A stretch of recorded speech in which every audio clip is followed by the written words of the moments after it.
ஓம் சாந்தி. நாம் யோக பலத்தின் மூலம் அளவற்ற சுகம் நிறைந்த உலகை ஸ்தாபனை செய்யும் ஆத்மா.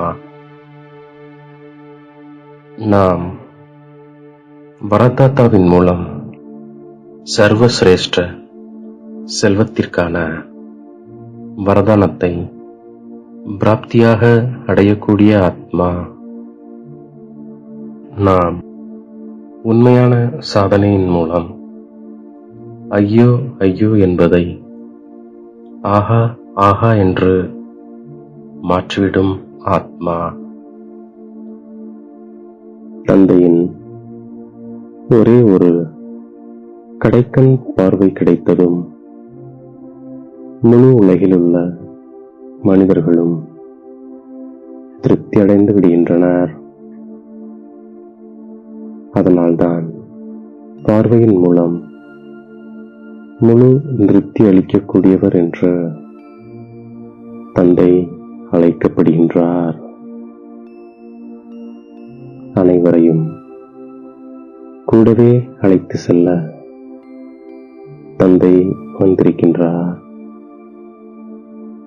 இப்போது நாம் நமது தந்தையின் கூடவே வீட்டிற்கு செல்வோம்.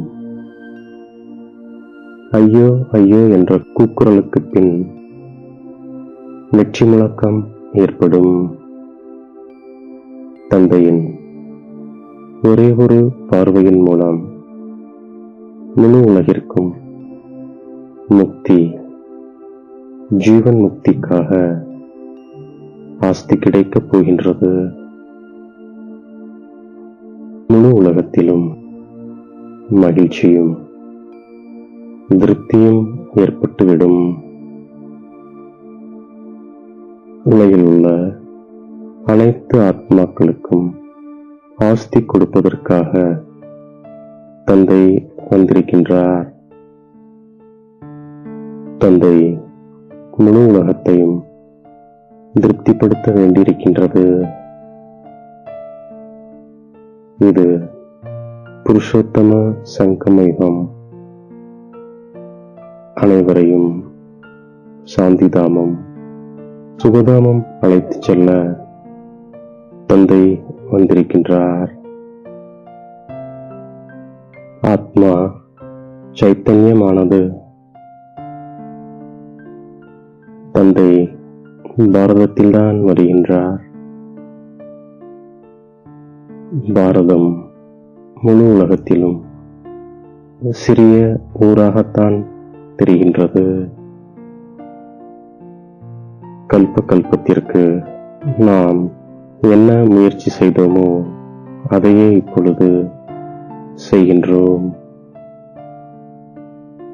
தந்தையும் கல்ப விருட்சத்தின் விதையாக இருக்கின்றார். இது உலகாய மரமாகும். இப்பொழுது நமக்கு மிகுந்த குஷி இருக்கின்றது. எந்த அளவிற்கு நாம் முயற்சி செய்கின்றோமோ அந்த அளவிற்கு பதவி அடைகின்றோம். நாம் இப்போது உயர்ந்த கல்வியை கற்றுக்கொண்டிருக்கின்றோம். இதன் மூலம் நாம் சொர்க்கத்திற்கு எஜமான் தேவதைகளாக ஆகின்றோம். உலகில் இன்று அளவற்ற துக்கம் இருக்கின்றது. பிறகு நாளை அளவற்ற சுகம் இருக்கும். நாம் யோக பலத்தின் மூலம் அளவற்ற சுகம் நிறைந்த உலகை ஸ்தாபனை செய்து கொண்டிருக்கின்றோம். இது ராஜயோகம். தந்தை நம்மை ராஜாவிற்கெல்லாம் ராஜாவாக ஆக்குகின்றார். பரமாத்மாவை பிரிந்து அதிக காலம் இருந்துவிட்டோம். ஆகவே இப்போது நாம் பரமாத்மா தந்தையிடத்தில் நினைவின் தொடர்பை வைத்துக் கொள்கின்றோம். இது ஒவ்வொரு 5000 ஆண்டிற்கு பின்பும் யார் முதல் பிரிந்தார்களோ அவர்களே வந்து தந்தையை சந்திக்கிறார்கள். கற்பிப்பவரும் ஆச்சரியமானவர், படிப்பும் ஆச்சரியமானதாகும். இது புருஷோத்தம சங்கமயுகமாகும். நாம் புது உலகிற்கு செல்லக்கூடியவர்கள் என்பது நினைவில் இருக்கின்றது. நாம் பகவானை தந்தையாக, ஆசிரியராக, சத்குருவாக நினைவு செய்கின்றோம். எழுந்தாலும் அமர்ந்தாலும் நடந்தாலும் காரியங்கள் செய்தாலும் தேகம் என்று நினைப்பதற்கு பதிலாக நம்மை ஆத்மா என்று நினைவு செய்கின்றோம். இது எல்லையற்ற பெரிய மரமாகும். தந்தை நமக்கு முழு ஞானம் கொடுத்து அவருக்கு சமமாக ஆக்கிக் கொண்டிருக்கின்றார். தந்தை விதை ரூபமாக இருக்கின்றார். மேலும் இது தலைகீழான மரமாகும். இது எல்லையற்ற நாடகமாகும். இது லீப் யுகமாகும். நாம் சாந்திதாமம், சுகதாமத்தை நினைவு செய்யும் பொழுது தந்தையின் நினைவும் வந்துவிடுகின்றது. எல்லையற்ற தந்தை எல்லையற்ற விஷயங்களை கூறுகின்றார். பழைய உலகிலிருந்து நம்முடைய பற்றுதல் நீங்கிவிடும் பொழுது நமக்கு குஷி ஏற்படுகின்றது. ஒருவரிடம் ஸ்தூல செல்வம் இருந்தாலும் சதா திருப்தியாக இருக்க முடியாது. ஸ்தூல செல்வத்தின் கூடவே தெய்வீக குணங்கள் என்ற செல்வம், சர்வ சக்திகள் என்ற செல்வம் மற்றும் ஞானம் என்ற சிரேஷ்ட செல்வம் இல்லையெனில் சதா திருப்தியாக இருக்க முடியாது. நம் அனைவரிடத்திலும் இவை அனைத்து சிரேஷ்ட செல்வங்களும் இருக்கின்றன.